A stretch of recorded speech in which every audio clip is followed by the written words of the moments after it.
Olá pessoal, estamos aqui de volta para então dar continuidade ao texto Inibição, Sintoma e Ansiedade, que a gente falou que iríamos optar pela tradução do termo como angústia, a gente já falou isso no vídeo anterior. E nós, como nós já falamos de inibição, nós vamos dar continuidade então no capítulo então do sintoma. Então, assim, nesse texto, nós vamos precisar de alguns conceitos do recalque, para poder entender exatamente o que é um sintoma. E é interessante que vocês releiam, quem tá com mais dificuldade, releia o texto do recalque do Freud, tá? Mas quem já leu, já passou por esse conceito, o Freud faz uma retrospectiva aqui muito bacana, ele tem esse cuidado com o leitor, que ele fala então, que o sintoma, eu gosto muito dessa definição, é um sinal e um substituto de uma satisfação pulsional que permaneceu em estado jacente e é consequência do processo de recalque. Então ele está falando que o sintoma não é a satisfação pulsional, perceba. É um substituto dessa satisfação pulsional, correto? Que é consequência do processo de recalque. O que nós vamos relembrar então? É preciso a gente ter noção aí da segunda tópica, como a gente falou antes, do id, ego, superego, e ter noção aí do processo de recalque, tá? Lembrar que o processo de recalque, ele recalca a ideia. E então, ele vai colocar então que o sintoma é uma consequência desse processo do recalque. O recalque, então, ele incide sobre a satisfação pulsional, que por não poder sair, a ideia dessa satisfação pulsional não pode vir à consciência, Lembra lá da condição do recalque? Por causar mais desprazer do que prazer para a consciência. Então, a consciência vai emitir esse julgamento e, a partir daí, vai, então, recalcar esse representante pulsional que iria almejar uma satisfação, correto? Como essa satisfação, esse representante da satisfação foi impedido de se satisfazer, nós vamos ter um substituto dessa satisfação. Por quê? Porque a pulsão não vai, pela sua natureza, ficar parada, paralisada ou sumir do aparelho psíquico. A gente tem que lembrar que isso é uma tensão que vai tendo uma tensão no psiquismo e essa tensão ela vai tender a uma descarga. Já que ela não pode sair porque ela entra em conflito, esse representante pulsional ele entra em conflito com o recalque, o que vai haver? Então, essa satisfação ela vai ter que sair de forma substitutiva. Não é da forma original, ela não tem toda a satisfação, mas ela vai sair de forma diferente, correto? E aí, então, Freud vai colocar assim, o recalque se processa a partir do ego. Então, assim, para quem tem alguma dúvida, o Freud é muito claro nesse texto, tá? O recalque se processa a partir do ego, tá? Amando do superego, tá? E uma satisfação pulsional que vem do id, tá? Ele mesmo coloca aqui, o recalque se processa a partir do ego, quando este, pode ser da ordem do superego, se recusa a associar-se a um investimento libidinal que foi provocado pelo id. Tá aí o Freud que não me deixa mentir, tá? O ego, então, é capaz, por meio do recalque, de conservar a ideia, prestem atenção, a ideia que é o veículo do impulso repreensível a partir de tornar-se consciente, tá? Então, assim, algo dessa ideia, tá? Ela permanece no ego e é ela que pode, então, de alguma forma substitutiva, chegar à consciência. Correto? E aí ele vai fazer a pergunta.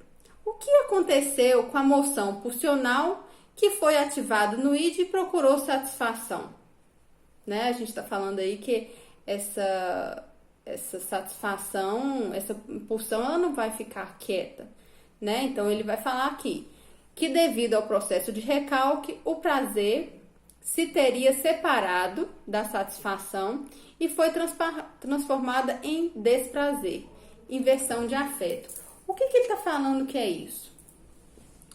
Porque na medida em que essa satisfação pulsional ela atinge a consciência, ela vai ser atingida, mas ela vai causar um desprazer, correto?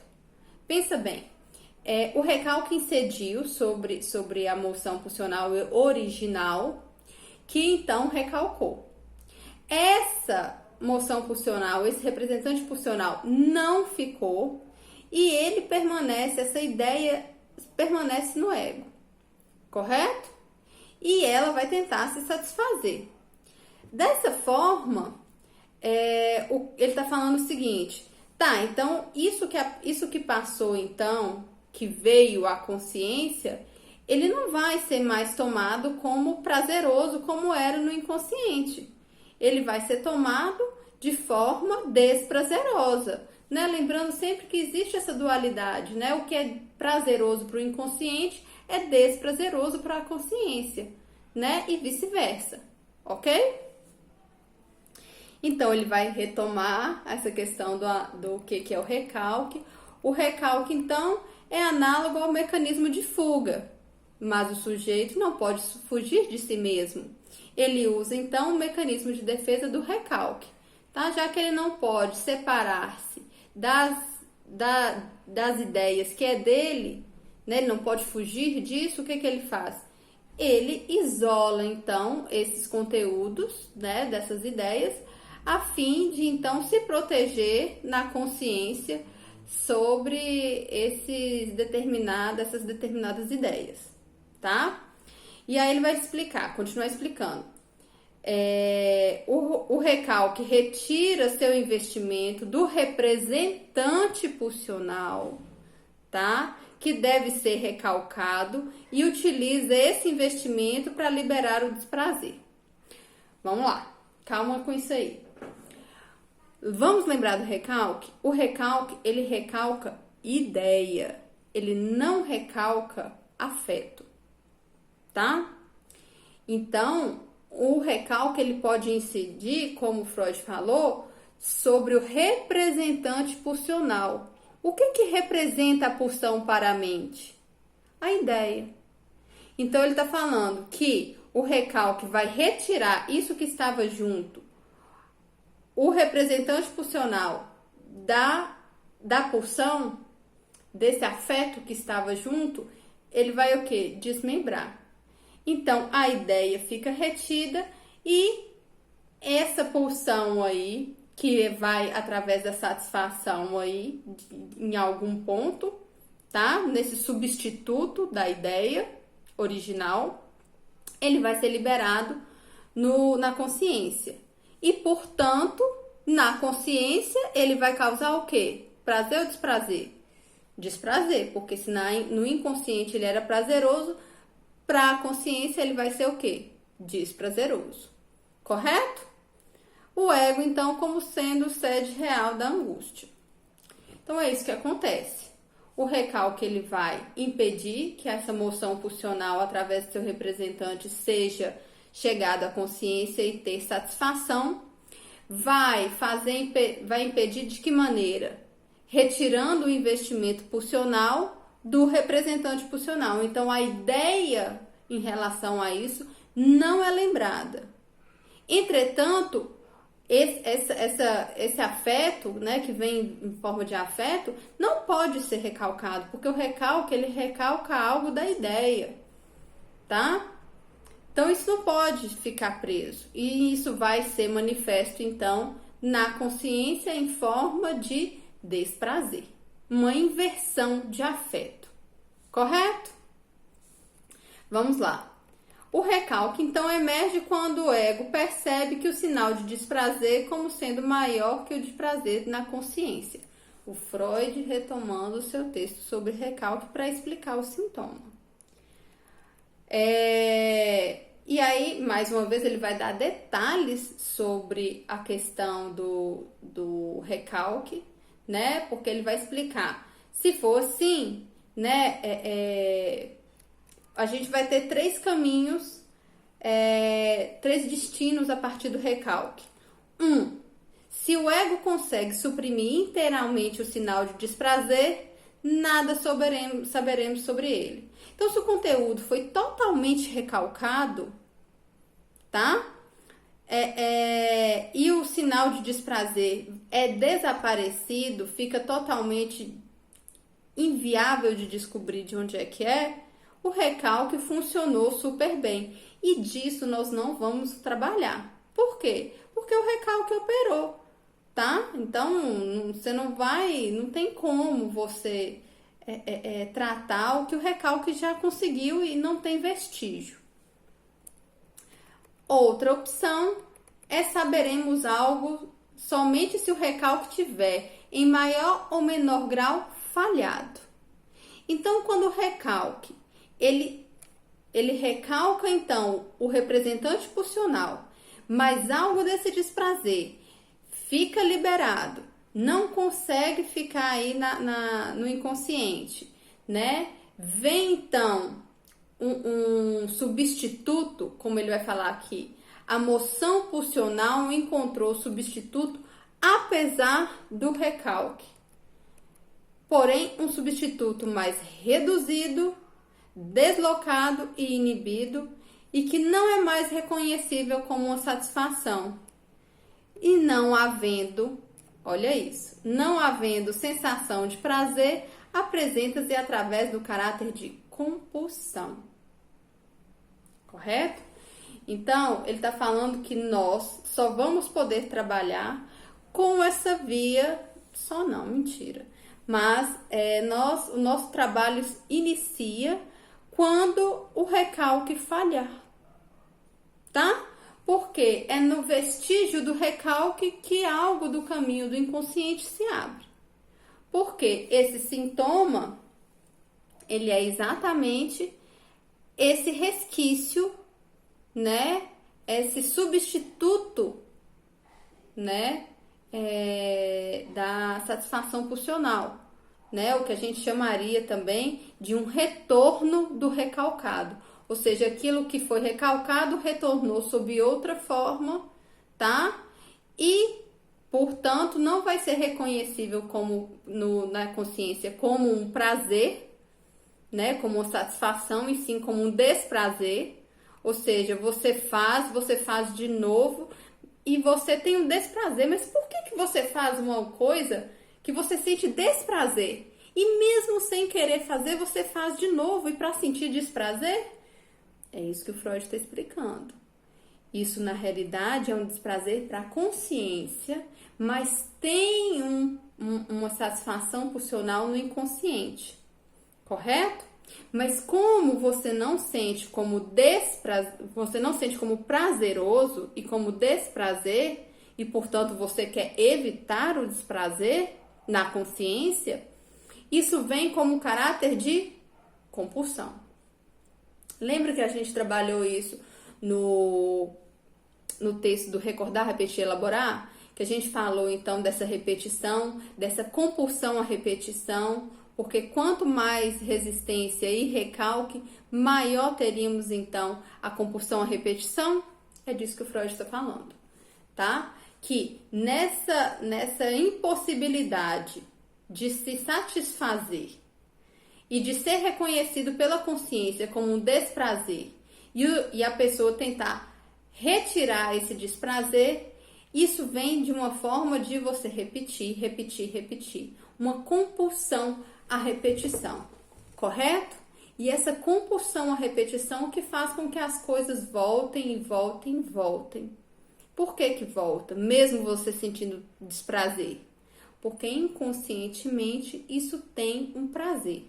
Isso tem uma satisfação. Eu gosto da palavra mais satisfação, porque prazer fica ligado a uma coisa boa, né? Satisfação não. Satisfação é uma coisa, é quase que uma meta, que é uma das características da pulsão.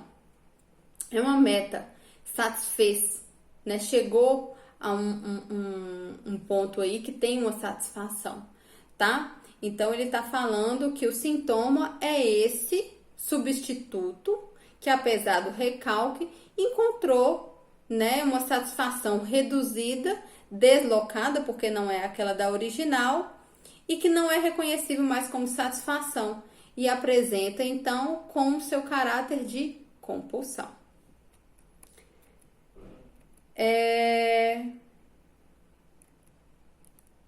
Vamos ver o que mais que ele coloca aqui. O recalque age tanto sobre a moção pulsional quanto sobre o representante. Ou seja, ele separa, né, esse vínculo que tem entre a moção pulsional e o representante psíquico da pulsão, tá? Isso desde lá quando ele tá falando lá, desde estudos sobre histeria, né, desde antes, né, publicações pré-psicanalíticas, quando ele falava ainda de mecanismo de defesa, tá?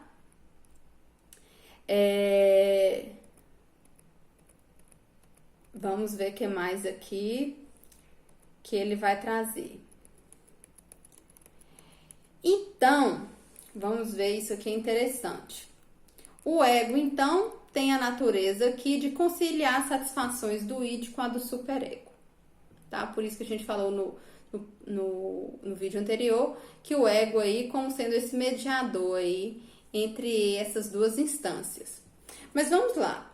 No vídeo anterior, a gente viu que a inibição, ela é uma ausência de conflito, correto? Ela é uma ausência de conflito, por quê? Ali onde o sujeito não vai, né, o ego, ele não vai querer entrar em conflito nem com o superego, nem com o id, ele se abstém, então, de fazer o recalque. Já no sintoma, nós não temos isso. Já no sintoma, nós temos o quê? A presença de um conflito. Qual conflito? Entre o id e o superego. E o ego aí como tendo esse poder de recalcar.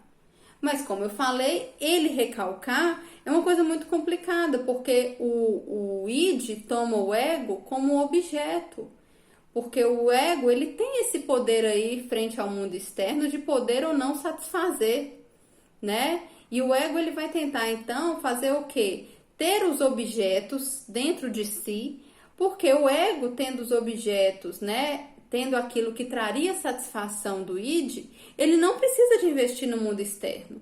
E isso é muito mais seguro, porque se o ego tiver essas características que o id precisa, essa satisfação ela é garantida, né? E é uma satisfação aí, no caso, narcísica. Porém, nem o ego não consegue ter toda a satisfação que o id, então, investiria. E aí, o ego, então, tem que tentar, então, satisfazer essas moções pulsionais do id. Porém, o superego, como sendo essa gradação do ego, que diz como se satisfazer, é uma tentativa de garantir a satisfação de uma forma a não perder o objeto e não perder também a energia investida. O que faz? O superego vai regular, então, aonde é que essa moção pulsional pode e deve ser investida. E, principalmente, como. A palavrinha como. Correto? Então, o que nós vamos ter? O superego, então, ditando, então, as formas de se satisfazer para o ego. E quando essas formas não forem adequadas, o ego vai recalcar essas moções, né, esses representantes pulsionais, mas o id não vai se satisfazer dessa forma, ele vai tentar novamente, né? Então vai ser esse conflito aí, essa tensão entre o id e o superego, que o ego vai ter que se resolver, fazer o que a gente chama também, né, equivalente ao sintoma, a uma formação de compromisso. O que é uma formação de compromisso? Compromisso é quando tem interesses distintos, mas uma meta em comum, né? Então, eles têm interesses em uma satisfação, um de qualquer jeito, outro diz exatamente como, mas eles precisam de se satisfazer. Então, eles vão criar o quê? Uma formação de compromisso. né? Existe aí o ego como fazendo aí esse papel mediador entre interesses distintos em relação ao modo de satisfação, correto? Então, né, justamente por essa versatilidade do sintoma, né, por como isso pode se fazer substitutivo, né, que o sintoma, então, ele vai ter mais de um significado, ele vai ter o seu poder de ambivalência. Por que ambivalência? Porque ele vai satisfazer tanto uma instância quanto a outra, correto?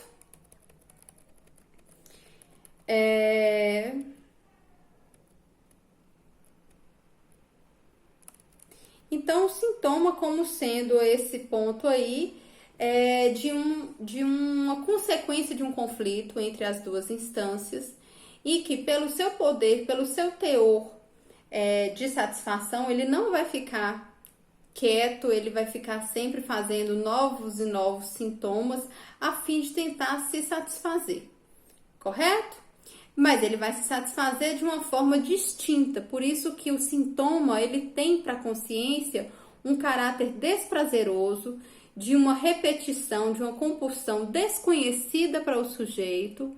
Porém, o que esse próprio sujeito não sabe é que há uma satisfação inconsciente que o faz então repetir, tá? Então nós temos aí esse sintoma como esse retorno do recalcado, como esse substituto da satisfação pulsional pequeno, né? É um pedacinho então dessa satisfação pulsional e que não pode ser descoberta pela consciência, porque senão desmonta todo esse arranjo psíquico que foi feito para driblar o superego aí e poder se satisfazer de alguma forma, né? Não sem o superego, mas também não de toda forma, tá? É uma satisfação pequena, reduzida